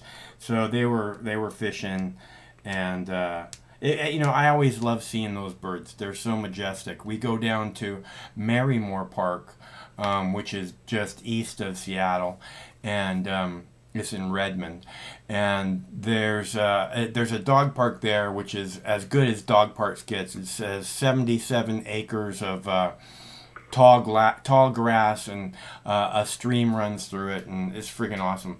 But there's also a eucalyptus grove there, and the blue herons all nest in the eucalyptus grove. So if you go there at certain times a year, you can see all these little babies, and you can hear them up in the trees just clucking away, cluck cluck cluck cluck cluck. It's pretty cool. I'm glad they like the eucalyptus grove, but I have seen eucalyptus groves like near San Luis Obispo in Central California that have just grown out of control to where it crowds out every other plant in the environment, and all the leaves with the oil drop on the floor of the forest and kill everything, and it just becomes this weird thing. That's where I grew up, in San Luis Obispo. And there was we rode dirt bikes a lot when I was a kid, and there was the eucalyptus groves were great. They didn't, as far as I could tell when I was there, they didn't seem to be taking over anything. They just kind of were this narrow little grove, and then on either side, like you're saying, in that grove it was pretty quiet, but on either side there was lots of vegetation and stuff. So. I only saw it once, and that was in 1997. I saw it, and it was near a state park there, or state forest there, and it was noticeable. But I think the plant is from Australia originally, eucalyptus, and we do this a lot as people. We take things from one part of the world and move them to another part of the world, and sometimes it benefits it. Sometimes they get released into the wild, cause a lot of damage. Like where I'm from, it's the Asian carp on the rivers, on the Mississippi River Delta, and like on the Illinois River, where my family is from. These carp jump up in the river and can knock boaters out, like knock them out cold. Yeah, I've seen those fish. They're pretty gnarly. They jump every direction. There's like thousands of them jumping at the same time. And they're very aggressive Yeah. and eat other fish, like smallmouth bass and other fish that live in the river. So, people, I don't know, I wish we were more responsible. We're not, but I guess that's just the way it is. There were a couple stories I wanted to share. First of all, there was a story from last week that I found at the Oregonian. I think it was on the 29th. And the article says this. It says, Oregon students would no longer have to prove they can do basic reading, writing, and math to graduate from Oregon high schools under a new bill. And this bill was passed in the House. It's going to pass the Senate and is supported by the Democrats, is opposed by the Republicans, and it just makes absolutely no sense to me. And it seems very demoralizing. Like if I was a teacher in high school, which I'm not, but I know teachers in high school, I can't imagine how demoralizing it would feel to say, this is your job, is to teach these kids how to read, write, and how to add, right? But at the end of the day, if you don't succeed, ain't no big deal. The kid's still going to graduate from high school. Don't you worry about it. Well, right? I mean, that's one way of looking at it. Another way of looking at it would be how demoralizing it is to the kids that don't graduate with their peers. You know what I mean? I recognize that, Mike. Yeah. And I feel for those kids, right? But we're talking about a gap, like between 5 years old and, 17, 18 years old. 12 years of time. And honestly, like, if the school system isn't able to teach a person how to read and write and, just do basic math, but by the time they're 17 years old, it really is more of an indictment of the school system. Why the kid wasn't isolated, put in a specialized program immediately to learn how to read and get his reading skills or her reading skills up to par so they could participate with the other kids. So by just ignoring the fact and saying we're just going to graduate kids who can't read and write, it lowers the standard and lowers the bar to where, like, in 25 years, kids aren't going to be reading and writing. You understand what I mean? Like, rich kids are always going to have that privilege, right? People who send their kids to private school, people who are educated and homeschool their kids, those folks are always going to have high literacy skills.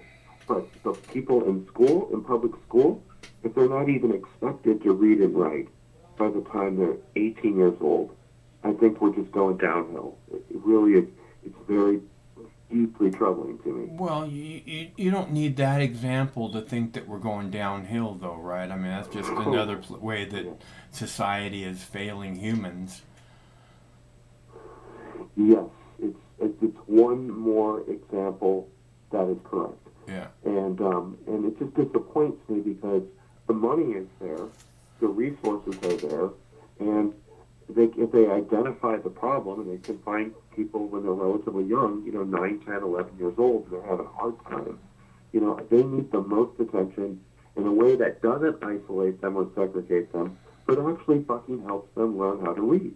Like the goal, the task at hand. And just ignoring that is troubling to me. And especially when we're moving into this visual society where all people have to do is say, Siri, what is the answer to that question? Oh, look at your screen, Chris. Oh, thank you, Siri. My screen says the answer to that question. That's right, Chris. Oh, thank you, Siri. So I don't have to type. I don't have to read. I don't have to, follow thoughts. The computer will do all of those things for me. However, to really be an educated person, honestly, people need to read and write. It's only going to be detrimental to the people who are most disadvantaged. Black kids, Hispanic kids, poor kids, things like that. Yeah, poor people are going to be going to be disadvantaged regardless. But if you throw that on top of it, then they're really hurt by it. And this is the problem is we're not. The society itself is not properly empathetic. You know what I mean? There should be a lot more empathy, and instead of there being empathy for poor people who need a hand up, there's all this adoration for rich people and how fucking cool they are, and how one of these days I'm gonna be a rich person too.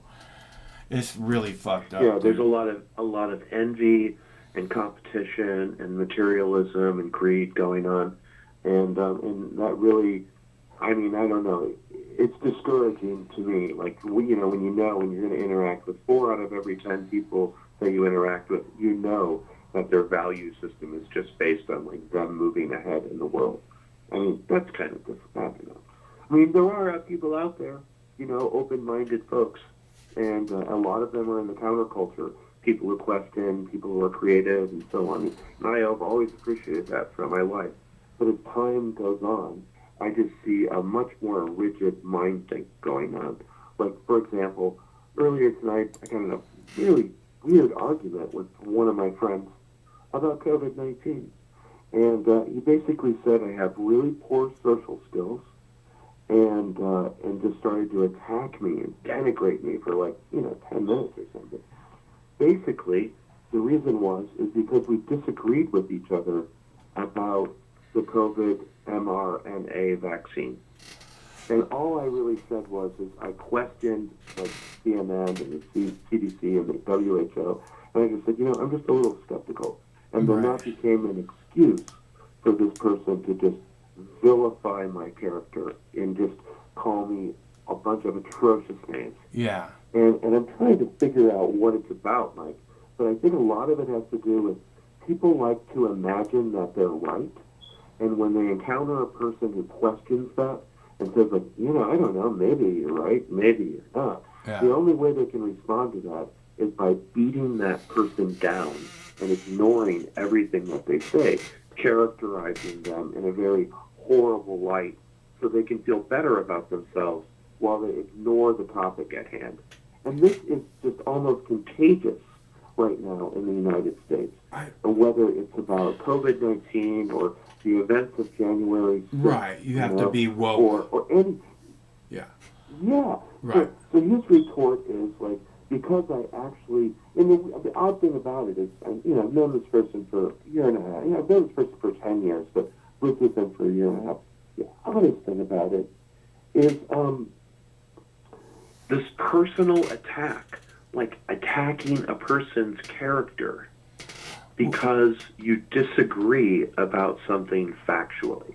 And all I said was, these mRNA vaccines are experimental drugs. They have never been tested for more than 3.5 months, and they're supported by Big Pharma, and, like, what the fuck? They're immune from civil prosecution. So I'm not allowed to sue the pharmaceutical company if I get sick and get thrown into a coma.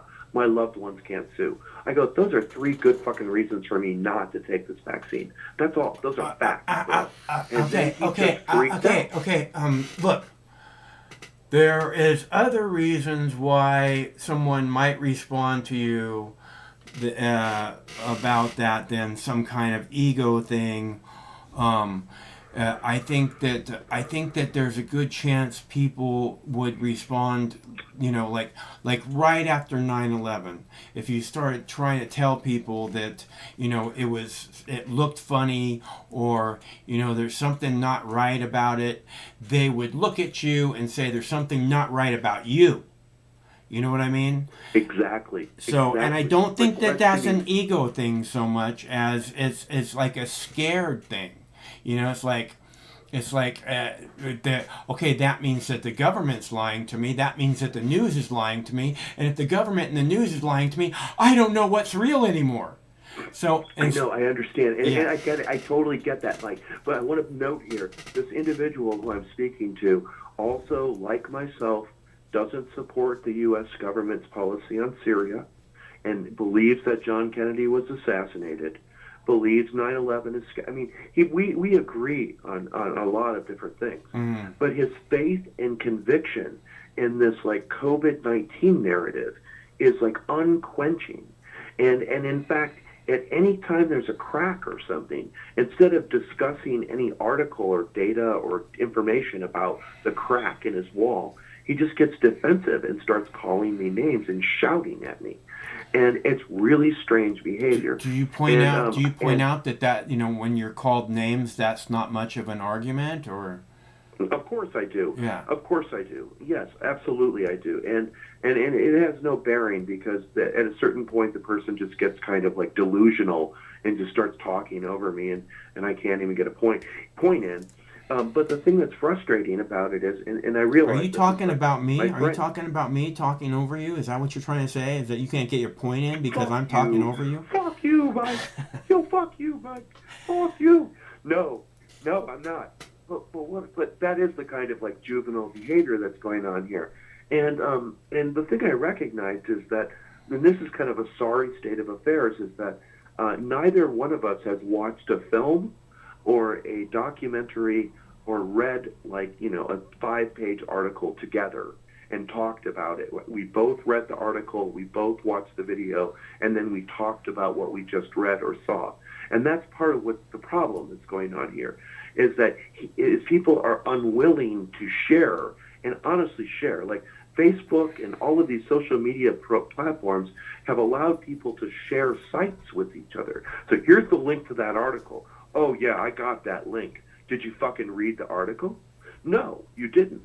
Did we read the article and talk about it after we read the same content? No, we didn't. So we're never, ever having the same conversation. It's just one person's political views and another person's political views. And that's nothing is going to be resolved. And I think our whole culture is just going down the tubes. By the way, my friend is running for city council right now. and he's extremely opinionated, and I feel sorry for the fucker, because if he can't have a rational conversation with his friend who disagrees with him about experimental vaccines, he's going to have a hell of a time talking with real liberals who just don't give a shit about the poor. So I have some sympathy for him. I do. Yeah, like I said, That's a that's right. somebody who doesn't, question what, just takes information blindly. There's a good reason to say, hey, wake up. Why are you doing? Especially if they know that the government's lying to you about 9/11, about Syria, about all this other shit, then you say, why would they be telling you the truth now? After all those Exactly. lies, why would they be telling you the It truth just now? so then I have to step back, Mike, and go into my own little brain and just make a category, and in that category go friends that I have who are easily duped, and then just make hash marks and one after the other, and avoid these subjects, because I know these people are not capable of doing the reading, or even don't even care about it because they're so prejudiced about how they feel about it. And I have done this. I mean, I have consciously done this. I have a category in my brain called friends who are touchy about this and that subject, and there's little hash marks next to them, like when you make a scorecard. And that is I'm fucked up. I'm finding that everyone is touchy at this point. Ooh, because we've been fucking tortured for a year with this psychological warfare. There's just a whole lot of reasons why, and it didn't just start this year. Yeah, I'm not going to read the story. I'll just share it with you, in speaking. But there was another story, and that's apparently Joe Biden has agreed to send $1.8 billion of military aid to Egypt, even though during the campaign, when he ran for president, he said that there were human rights violations and freedom of expression, freedom of journalism, all of these violations of rights that were occurring in Egypt, and that he was going to settle the score. This is Joe Biden. Now that the task is at hand and he has to make a decision, he's going to send $1.8 billion of military aid to a military dictatorship that has killed people indiscriminately, imprisons people indiscriminately, and so on and so forth. And this is part of the deal that we have with Israel, because back in the late 70s when Jimmy Carter signed the peace agreement with Israel, he made an agreement that we'll give $1 billion of arms to Israel and $800 million worth of arms to Egypt. So there'll be a balance of power between the two. And both of them will be puppet regimes of the United States, right? And this Sisi, General el-Sisi, who is the ruler of Egypt, also was put into power through a coup that overthrew a democratically elected government in Egypt. So if you remember in 2012, the Tahrir Square massacre, in the Tahrir Square when all the people went to the center of Cairo and demanded democracy, the government that they elected, the government of the Muslim Brotherhood, which is a secular organization, kind of has religious overtones, but really was more of a secular kind of like Islam. They came into power, and they got overthrown by a military coup supported by the U.S., and we're still giving them $1.8 billion of military aid a year. Joe Biden has no problem with that. Why is this important? Is because I really am beginning to see Joe Biden as just Hillary Clinton on steroids. And the more I see it, like with Israel and with Egypt, with Saudi Arabia, Yemen, Syria, that our policy in the Middle East, and even in Russia and in Ukraine and in Belarus, this aggressive bullshit policy, this is the same policy of Hillary Clinton. And I've actually read articles that say that, this is even worse than Barack Obama, that Joe Biden, in my mind, seems like this is what we would have gotten if Hillary Clinton was president in terms of foreign policy. And it's very, very, very disappointing on every score, just leading us further to war. And he's also anti-China, too. He's anti-China, he's anti-Russia, he's pro-Israel, and he's anti-Cuba, anti-Venezuela. He's an asshole, He's a total asshole.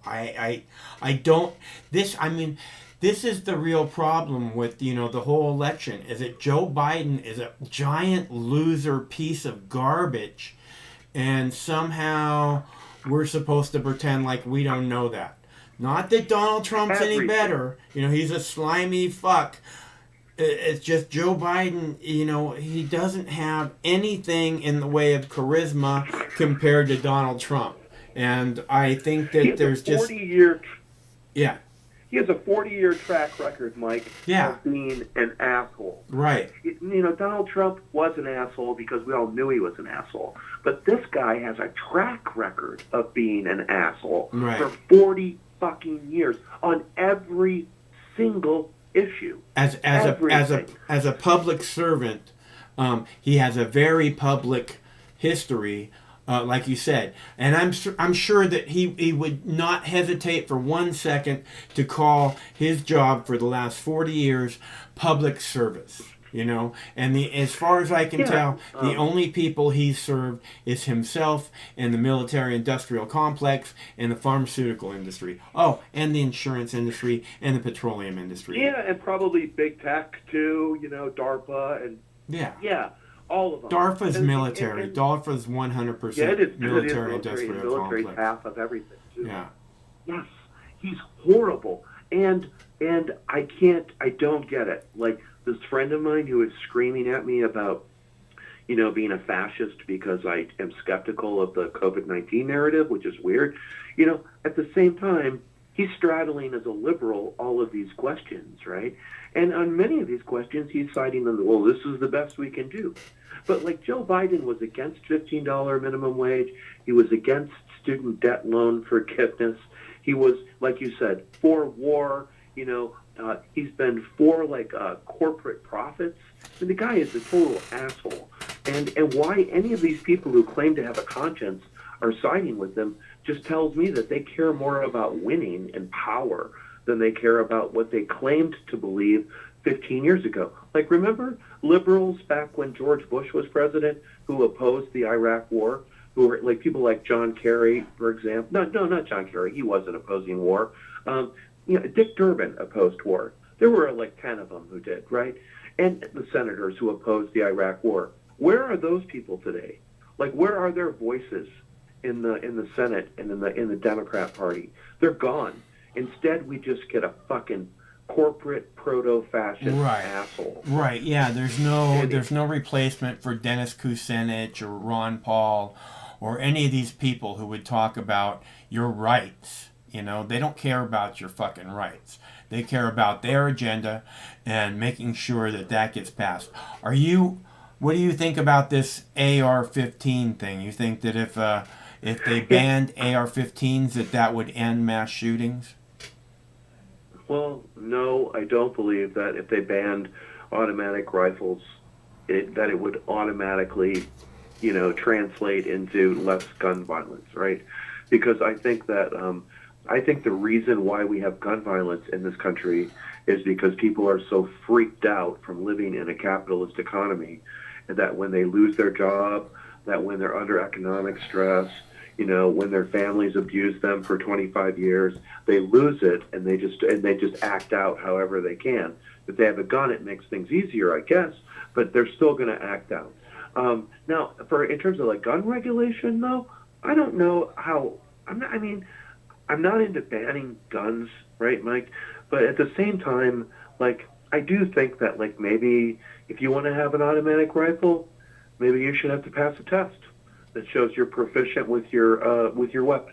What does that mean, automatic rifle? I mean, does that mean you're talking about like a machine? Like an AR-15. Okay, AR-15 isn't a machine gun.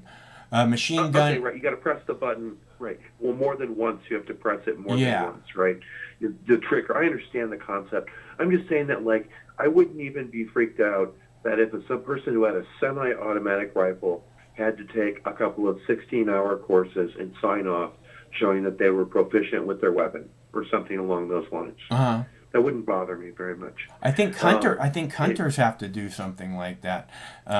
So I'm into gun education so that people know what a gun is, and I'm also into like people knowing what the fuck they're doing if they have a weapon of this nature. I don't really think that you know. And as for restrictions, I don't know how that goes. I have like one of the channels I watch is Barricade Garage. He's an African American. He's like 35 years old who lives in Detroit, who is a former Crips gang member who believes in First and Second Amendment rights. Really interesting character. It's a pretty good YouTube channel. He makes the same point that you do, and that is that like you can ban him from having a gun because he's an ex-felon who's been convicted of a gun crime. But that doesn't mean that like people in his gang aren't going to have a gun. Like everyone in his gang is going to have a gun if they want a gun. So criminals will have guns, and that's a fact. I don't know. It's a very complicated question. And the criminals, Right. It's like in Chicago, they say, is a gun-free zone. So basically that tells all the people who don't care about what the rules are that everybody's not armed. So you can go and do whatever, and fuck with people all you want. If you're, That's go ahead. It's a really weird story, isn't it, Mike? I grew up there in Illinois and am familiar with that place. And it's rather strange that like Chicago has some of the most restrictive gun laws, right, in the United States, and has some of the highest murder rates in the United States. And that's because gangs and also whatever criminal elements, they can buy guns from other places, like from Indiana or Tennessee, and they can ship them there and have their guns delivered, and they have guns. So just because the city, whatever, the market is a complicated place. You can get what you want to get, usually, if you're willing to pay for it, like on the black market, right? Yeah. Yeah, I agree. It's hard to find grenades. I always am looking for grenades, but they're really hard to find. But other than that, it's not. It's not. 4chan, Mike. What's that? I can't I find. try 4chan. I've looked everywhere. Yeah. Well, they'll show up if they're supposed to.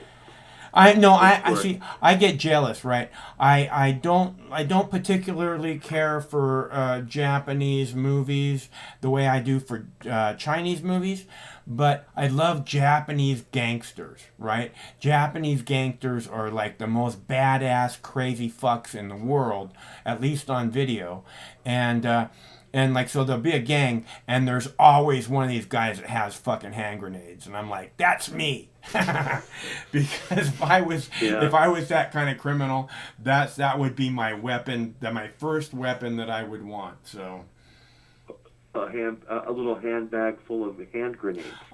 Usually you wear them either on a belt or some kind of like harness setup.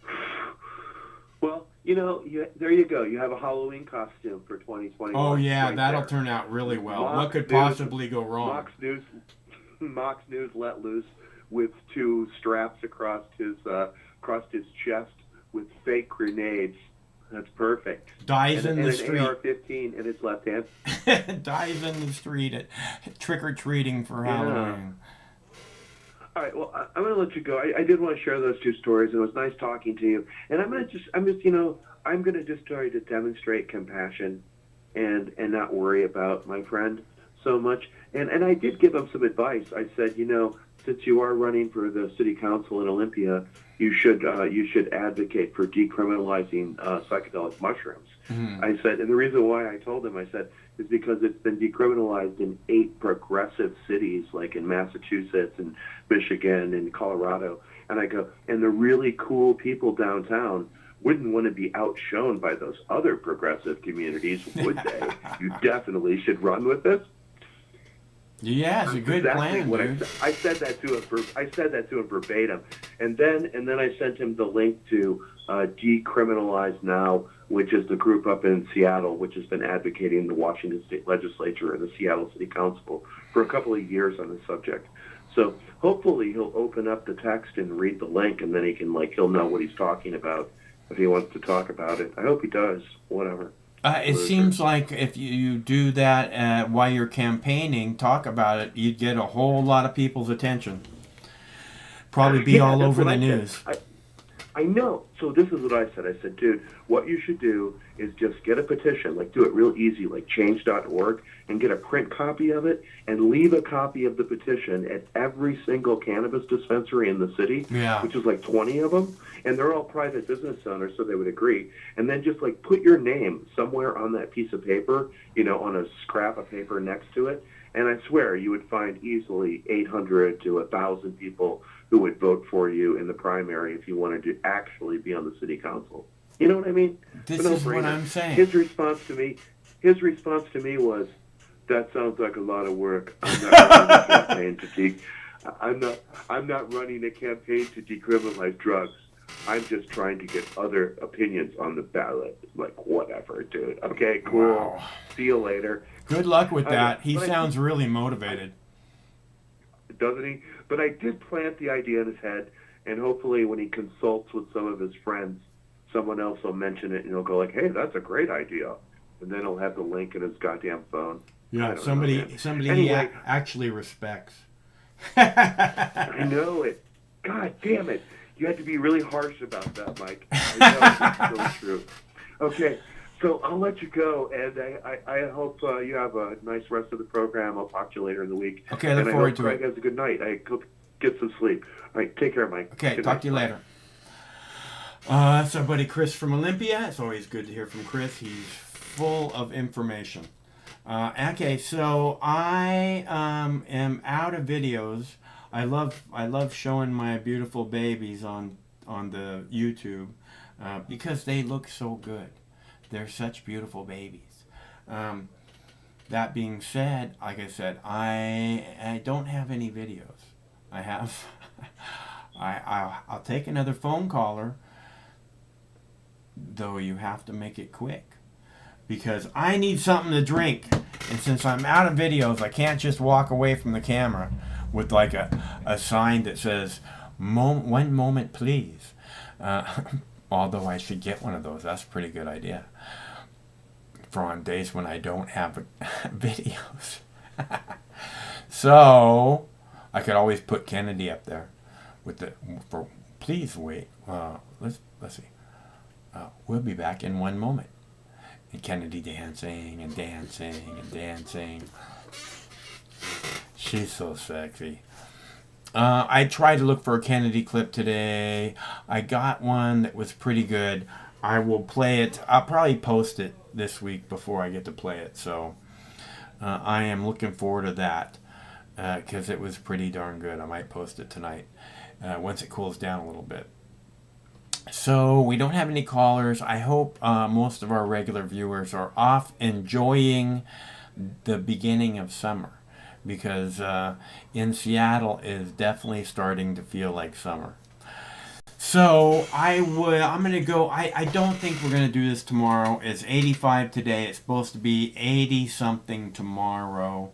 This room just gets all the daytime sunlight, all the afternoon sunlight, I should say, which goes until 10 o'clock at night or so. So it's very warm, and I suppose I'd get a fan out. But on Thursday, it's going back to 70 degrees. So I can deal with 70 degrees. Like I said, anything above 75 gets real touchy for me. But it's so good. It's so good to see you all tonight. Thanks so much for tuning in. Generally, we do this every Monday through Friday at 7 p.m. Pacific time, which means we'll be back on Thursday, same Mox time, same Mox channel, and I hope we see you there because it's always better when you're here. So until then, stay cool because one of these days, this war is going to end. Stay cool till then. I mean, this coalition of misfits, and they cobble together and they don't attack each other. They stay united. I wish the coalition of misfits, and they cobble together and they don't attack each other. They stay united. Coalition of misfits, and they cobble together and they don't attack each other. They stay united. Coalition of misfits, and they cobble together and they don't attack each other. They stay united. Coalition of misfits, and they cobble together and they don't attack each other. They stay united. Coalition of misfits, and they cobble together and they don't attack each other, they stay united. Coalition of misfits, and they cobble together, and they don't attack each other, they stay united. Sometimes life can be a little overwhelming. Sometimes the weight of the world can be too much to bear. Sometimes you need to stop worrying and take a deep breath. Sometimes you need cannabis. Introducing Brightside, high-quality cannabis delivered right to your door. Brightside offers an extensive menu of strains and products to meet your needs. Choose the experience you want, and we'll send you the dankest herb, the real sticky icky, some top-shelf marijuana. If you like what we send you, keep the whole jar. We'll even include some nugs for you to blaze. As part of Discovery, you'll get to try new strains and products. Side effects may include euphoria, increased appetite, uncontrollable giggles, elevated sensitivity to musical dopeness, and reduced anxiety. Tetrahydrocannabinol may also induce feelings of existential well-being and relentless optimism. With a Brightside subscription, you can get it once a month, once a week, or whenever you want, all at a price you'll like. And yes, this is a real company. Do you know who I am? You're the wizard. Ask your doctor if cannabis is right for you. It probably is. Keep it Brightside. No matter which mouth you feed on a two-headed snake, it still shits the same turd. But lucky for you, you have Mox News. More than 10 years. More than 60,000 videos. Mox News has been filtering the nonsense and illuminating the bullshit from your mainstream media. Turn off your TV and turn on to Mox News. For over a decade, documenting the socio-political events that have etched and carved the pathways that define today's modern mess, Mox News has been providing clarity while faithfully bringing you today's relevant stories 100% commercial-free and subscription-free. And just like Lady Liberty vows to remain free. But at this time, we're asking you for your help, your patronage, and your support to keep the lights on and the videos rolling.